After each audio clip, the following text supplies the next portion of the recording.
Hey, are you limping? A little bit. What's it? Oh, God. What's going on there? I'm just starting to seize up here. Yeah, I got Did you sleep in a weird position? No, it's not that. I've just been, just a little under the weather. It started as a scratchy throat, and then it went right to the legs, right to the limp. Yeah, it sounds like upper respiratory lower leg thing. Want to feel my head? Yeah. Or my legs? You don't feel warm to me. I don't feel feverish. It's just like You just feel achy. Maybe you're coming down with something, then. I don't know. Maybe. These feelings are like, it's more big. Yeah. More total. I'm thinking it could be some kind of neurological problem. Maybe? Either that or a blood disorder or something to do Ben, with... have you been hitting the medical books again, my medical books? Have you been looking at them? I read a little bit last night. Oh, God. Well, Dad, the book... I'm going to hide them. I'm just going to... I don't think you should have access to them. Remember what happened last time? Well, when I read the books? Yeah. I got sick. But it took me 3 doctors and $500 to convince you that you didn't have an ovarian cyst. Well, I still believe I did, but the point is, the books don't give me the illness. The books help. Why don't you call a doctor just to set your mind at ease? Maybe I'll call Dr. Mepstein then, today. No, why don't you call a real doctor, a grown-up doctor? You're too old to call your pediatrician, Ben. Doesn't it embarrass you to go there, to loom over all these little kids? Well, to sit on his lap? I'm still young, and, there's no real age limit to seeing your pediatrician. No, I think there is, actually. Well, I know it's fun to go there and that you get special attention because you're his oldest patient, and he's very fond of you. But it's just the problems of a young man, the medical problems of a young man are different than those of a little boy. Yeah. Are hot flashes bad? I'll give you a hot flash.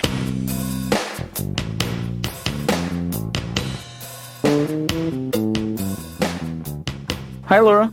Hi. Hi. Well, geez, what a incredible, perfect day. I mean, you read about days like this, but to actually live one, I feel like, what did I do to deserve this? No.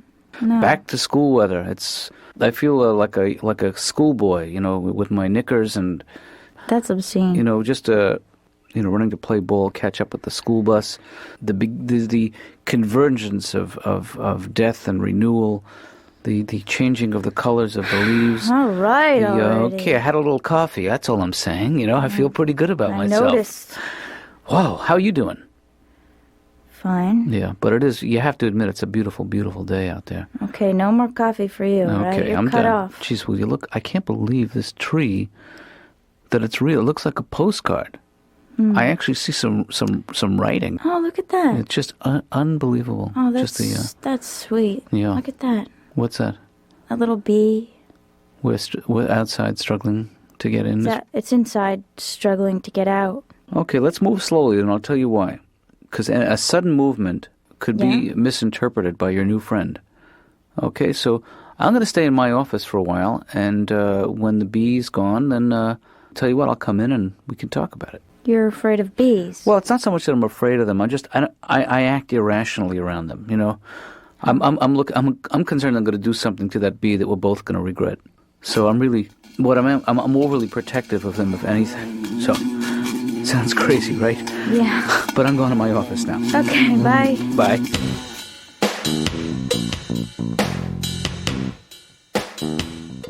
I don't know. It's really it gets to me after a while being a comedian, Doc, because people always try and give me material. Mm-hmm. Like these guys give me material. I mean, the reason these guys are working at the plant is because they're not. I'm not putting them down or nothing. My friend Turtle comes up to me. True story, Doc. Yeah. He says, "I got something maybe you can use." I'm thinking, "Oh, okay, what?" He says, "You know how when you take vitamin B, your urine's real like yellow and orange?" I said, "Yeah." He goes, "Could you use that?" And I said, "Well, geez, Turtle, that's a whole album side right there. Why don't you be a comedian? It's so hilarious." You know what I'm saying? They don't realize what's involved. Doc, can I tell you something about me as a comedian? I don't go for the big laugh.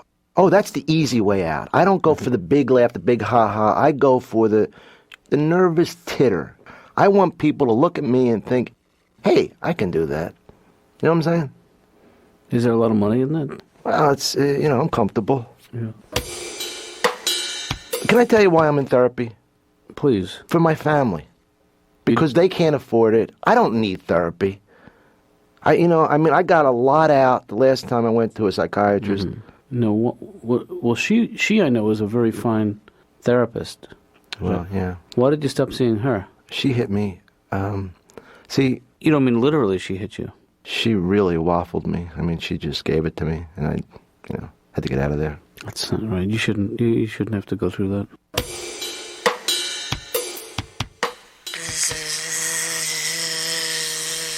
I get it. You're playing on my fear, right?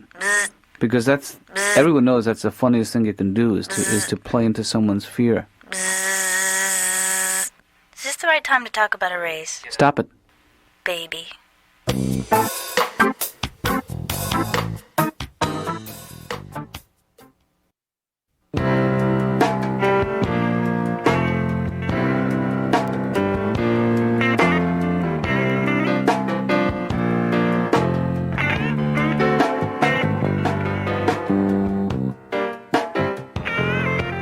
Okay, what's up, Ben? I can't really talk right now, so make it snappy. Well, I just wanted to fill you in on what's happened over the course of the morning. Phil, because I really got to go. It's not a good time to talk. Yeah, I'm still feeling a little tight in the neck and down toward the back and moving into the groin, which doesn't feel so bad. Okay, Ben, that's all the time I have right now. No, actually, I made myself though a fruit shake, and that kind of pumped me up for a bit, but then that kind of passed, and then I gave myself a... Okay, Ben, as much as I enjoy this, and there's nothing I like better than talking about your illness. Yeah.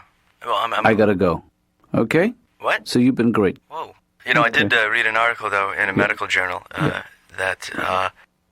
Well, just 1 second, Laura. Yeah. A whole group of people in New Mexico died. Okay. Talk to you later, Ben. Wait, whoa.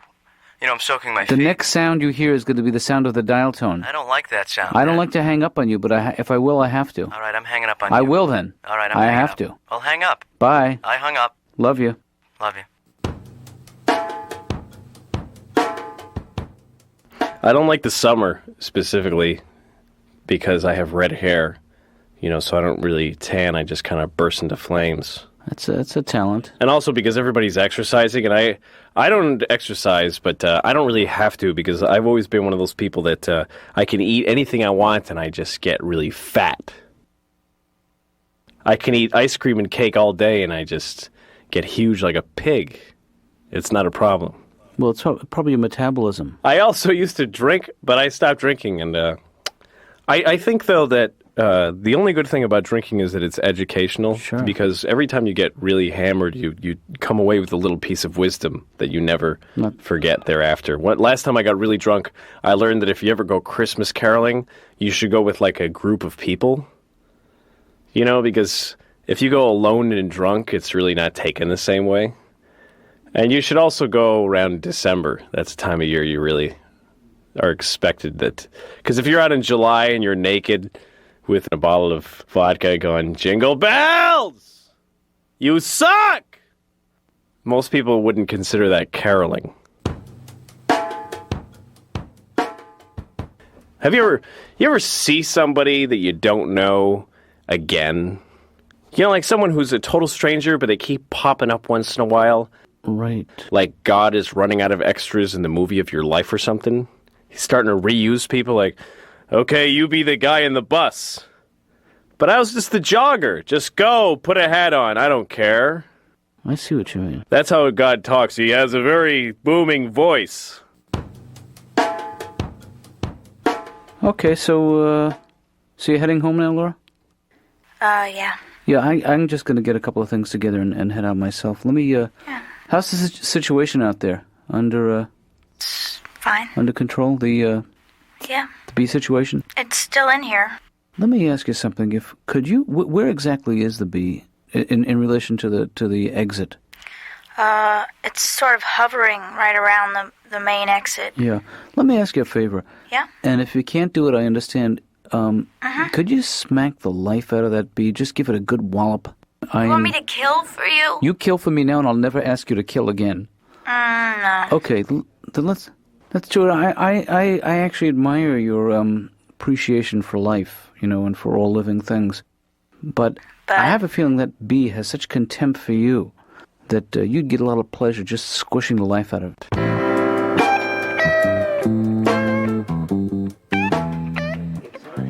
I actually saw a therapist for this because it was getting to the point where I would stay inside for 3 months a year. Huh. I actually wouldn't go outdoors when there were insects out there. So you got help? Well, I'm talking to this woman and describing my problem to her, and I notice that she has this tiny little waist. And I'm thinking to myself, how do I know she's not one of them? Ooh, this is a big deal for you. Yeah. But I did see a behavioral therapist. Uh-huh. And what do you say? And they put you through what's called systematic desensitization. That's 5 steps. The last step, if you can go the route, they put you alone in a room with several hundred bees. Holy jeez. That's the final step. Oof. Just confronting your worst nightmare. Uh-huh. I only got past the first step. Which was? They put you alone in a room with a dead horse. So you're like building up from there. That's right. This is. I never knew this about you. This is a big deal. This is severe. Yeah, I couldn't play professional baseball. Because of the bees? Well, that was one of the issues.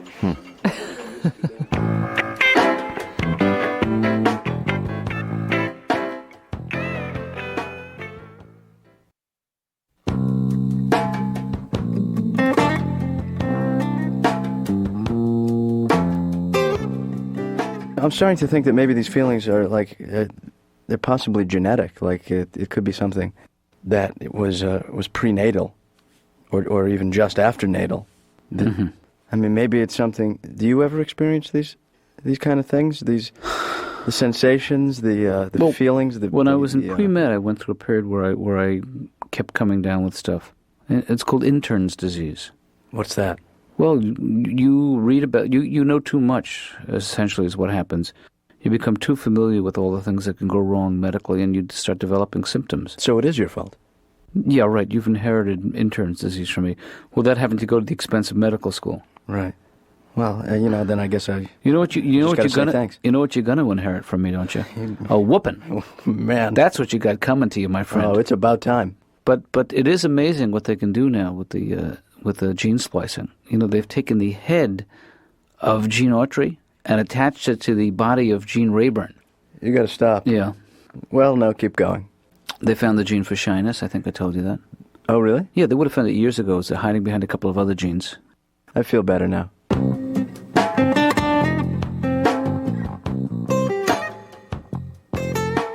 Do you feel like your thoughts are controlled by a computer? Yes, a large computer. Windows or Mac? They make me do things I don't want to do. Like what? The frug, twist, the hully-gully, dances that I would have let go a long time ago. But I can't help it, Doc. Look at this. Look at the way I move. Check this out. Check this body out. Look at my extension. Look at the way I can stretch my little legs. Look, did you ever know I could put my leg behind my head like this? Yes, I know that. You showed me last week.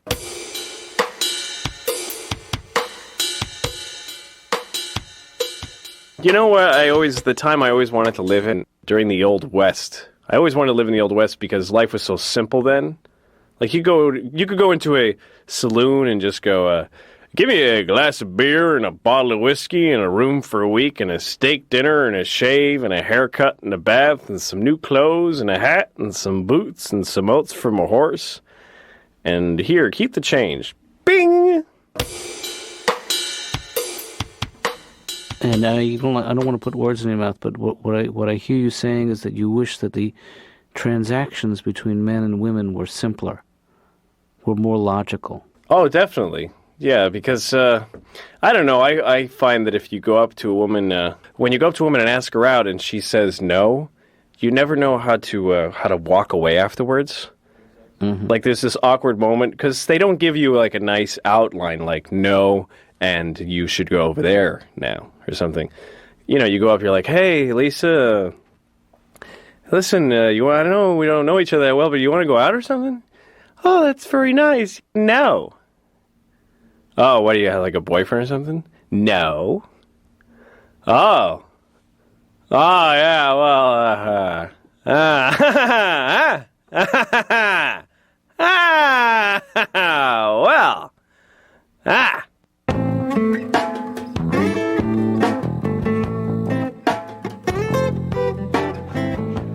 well, Plus, Yeah. Ben is really rattling me these days. He's on one of these kicks that he gets on where he's gotten into my medical books again. Oh, jeez. So now he's coming down with everything.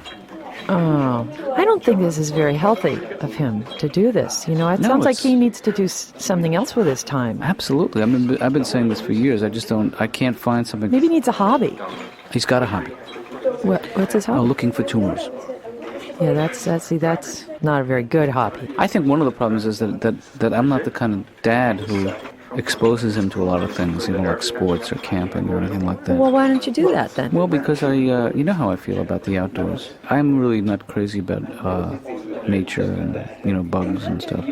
Really? I feel like if the good Lord wanted us to go camping, he wouldn't have created 4-star hotels. I believe that in my heart. He's the only 24-year-old male that I know who has his own speculum. And that is not right. It's not that I don't care. Yeah. Okay, it's just that it's probably really, this is probably like wouldn't Ben be sort of upset with you if you knew you were telling me these things? I think he's proud. I think he thinks that his scrotum is the center of the universe. I'm just going to go down and wipe up because, I think I see a big mess down here at the end of that.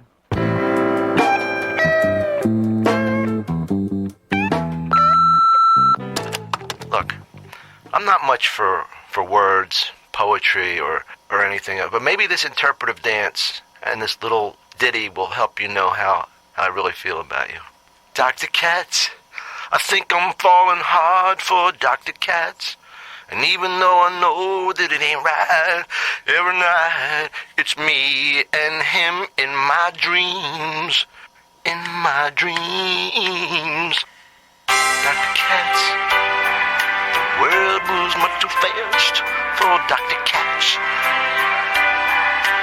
Even though I know that it ain't right, can't you see I'm in pain, Doc?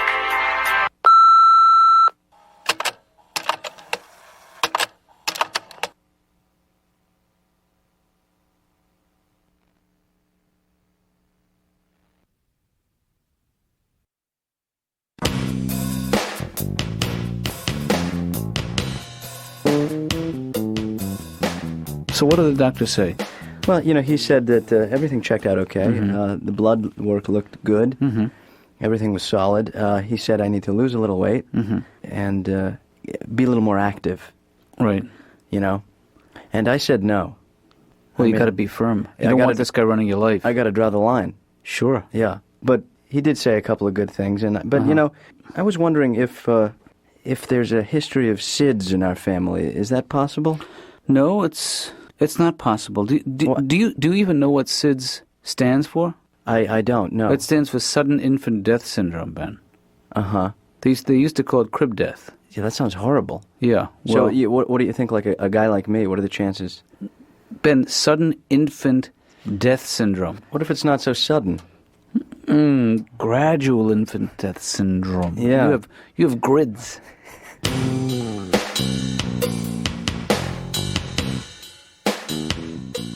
Why are you always picking on me? As if I'm the only one in here, Tom, this is what it's about. You come here, It's about hurt? Sometimes it is. It's about digging, Doc? It's about digging into my life? My personal life? Sometimes it is. The reason I can't settle down with one woman is because, first of all, I love my girlfriend. I love her very dearly, and I have one wish in life, that her and my wife could get along. You see what I'm saying? I like sex, Dr. Katz. That's great, Louis. I like the whole... I just like the whole doing it. Sometimes when I'm having sex, I get so happy. I just want to yell, "Hooray! Yeah. Hooray for this! Hip hip hooray!" Mm-hmm. But women don't really respond to that in a very sensual way. I think you can say hooray without actually saying it. Are you afraid of crowds? I like big crowds. I like standing in a big crowd of people and just yelling, "Hey, Jimmy! Mike!" Whoops, you know what the music means. Our time is up. Timmy!